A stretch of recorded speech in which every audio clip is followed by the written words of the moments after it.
Hi, welcome to Record Time. My name is Mina, and I am so happy to be here. Record Time is a weekly Akashic experience where we explore simple yet mysterious questions through the lens of the Akashic records. And today's question is, how do we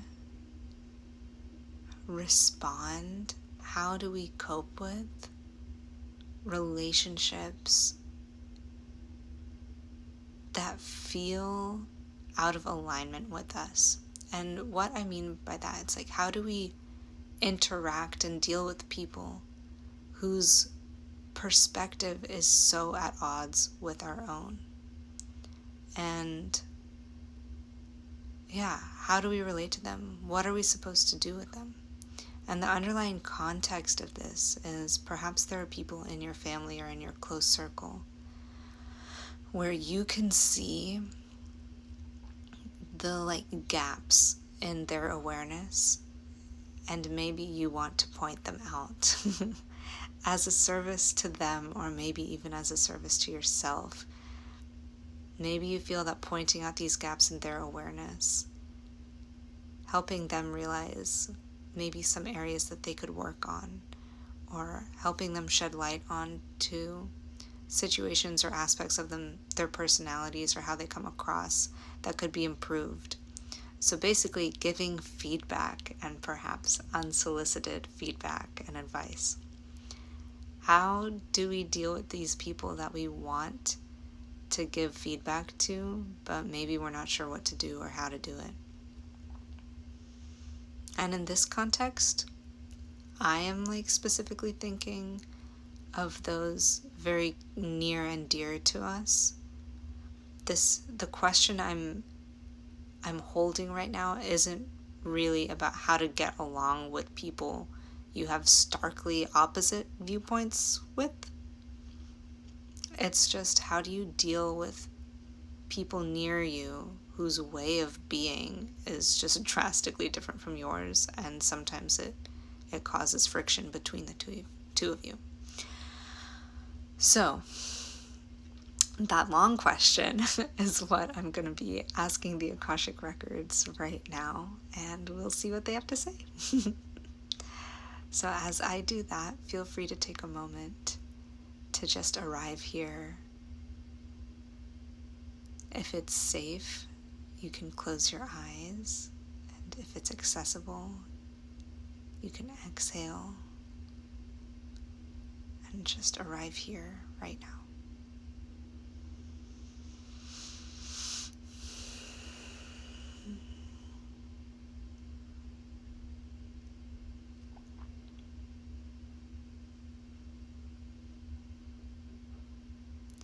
How do we deal with people whose way of being is so different than ours?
Just waiting for their answer.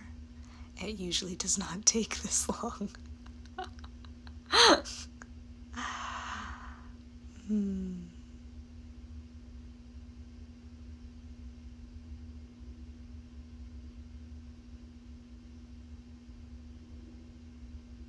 It feels like they're saying that Their way of being is just as valid as yours is. And if there's a need to give feedback that was not asked for, notice that.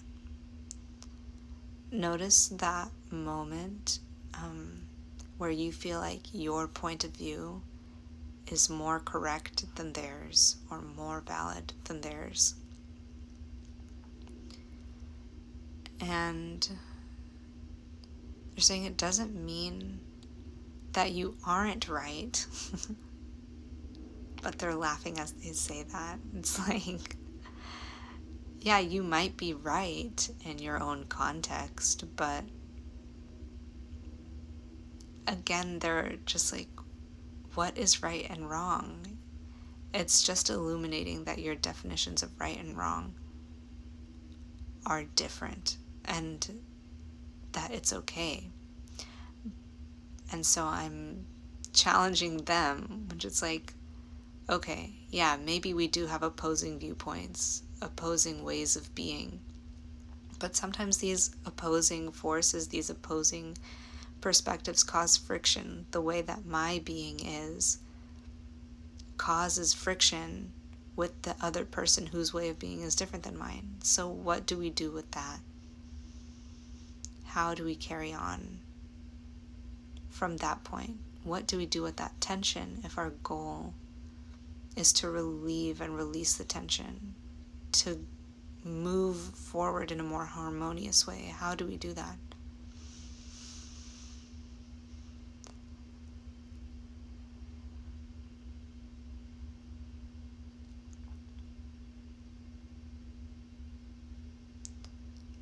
And they're gently reminding us that the way that someone else decides to be is out of your control. And even if you bring awareness to the perceived flaws or gaps in their awareness, doesn't mean a change is imminent. Just because someone becomes aware of an issue or a problem or a weakness of theirs doesn't mean that they'll fix it. And so they're saying, instead of focusing on the other person changing their ways to suit you, come back to yourself. The first question to ask yourself in these situations is, am I projecting in any way? In any way at all? And this can be a tough one to confront, because some of us, some people, not even some of us, some people do like to stay aware of themselves and what they're doing. And they might be wary of when they're projecting anyway. But they're saying that projections can be subtle. So they're saying, open your mind to the possibility of this being a projection. Is the thing that you're seeing in the other person that bothers you, do you do that too in any capacity? Is there room in your own self to tend to that? Is that a projection? If it is, start there and notice that and be with that. And if it really isn't a projection, just know that there is a version of this relationship where you aren't bothered by their way of being. And they're saying no matter how opposite you might feel, even if it's opposite, a lot of the times the people around us aren't really polar opposites. You know, that would be a rare find, actually, to find someone who's polar opposite from you. But they're saying, know that they're not really opposite. And even if they were, there's a version of that relationship where maybe there is tension, but there isn't an experience of tension. And that sounds weird, but they're saying, like, yeah, maybe your ways of being or your points of view do in fact oppose each other. Maybe there is, contention or friction between the way you look at something and the way they look at something on paper, but the experience of that doesn't have to be stressful. It doesn't have to be painful. It doesn't really need to even bother you. So they're saying that there is a reality, there is a timeline, there is a possibility where this relationship, your experience of this relationship is frictionless, is easeful, is joyful, and is rooted in complete acceptance of the other person. They're saying a lot of the times the experience of tension within relationships is the expectation of the other person to be like you or to change for you. And it's the expectations that are our downfalls. It's the root of all of the distress and unhappiness within relationships. And so they're just saying, in these moments where you feel the need to correct someone or offer them unsolicited feedback, ask yourself, is offering the feedback going to inevitably generate change, or is it not? Because most of the time they're arguing that almost all of the time, you telling someone, you bringing an awareness to someone else doesn't elicit a change. The only time awareness can bring about change is if there is internal motivation to cause that change. You can't really change something unless you're aware of it. And just because you're aware of it doesn't mean that you'll change it. So just because you bring awareness to the other person's perceived flaw doesn't mean that they're going to change it. And it could cause more tension in the relationship. So they're just saying, basically, come back to yourself in these moments when you're faced with a relationship that's difficult. If it's not one that you can end, if you want to end it and you can, just do that.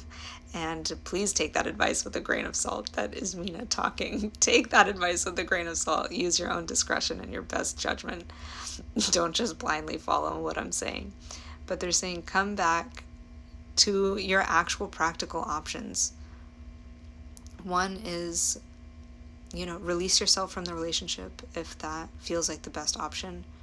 Another version of that is to reduce the amount of time you spend with that person.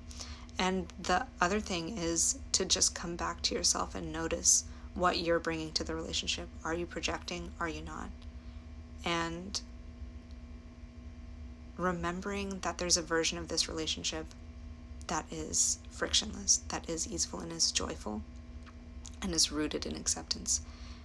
And so perhaps the final question is, well, how do you get that reality? How do you get to that version of the relationship? How do you experience that frictionless version of the relationship? So I will ask that.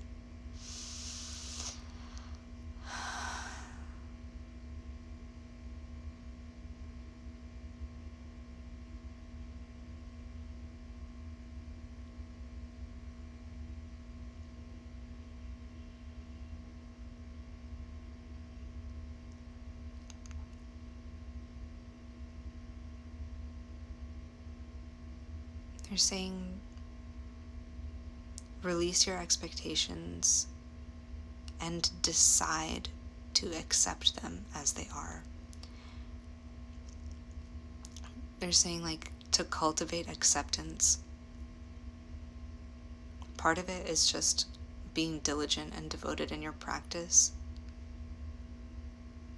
And the other part is to decide to do that. It's holding a really strong intention to hold acceptance for the other person, even though their way of being opposes your own. And they're saying sometimes unconditional love is a decision we make. It's not something we really have to aspire to.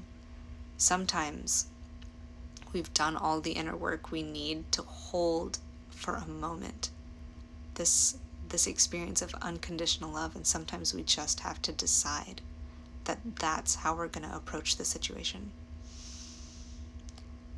which is really interesting. And I feel like that's super empowering to remember in the moment when this relationship is challenging you, to remember that you have the choice to bring unconditional love to this, that you witness them as they are, even though they might annoy you. You can choose to love them anyway. We're going to end there for today. I hope that that message made sense. I know this one was a bit convoluted, but I hope it offered you something, and I'd love to know what you think. So feel free to reach out to me, to send me a message or leave me a comment. I'd love to chat with you and connect with you, and I'd love to know what you think about this message. I am wishing you a beautiful week, and until next time, I'm wishing you well. Namaste.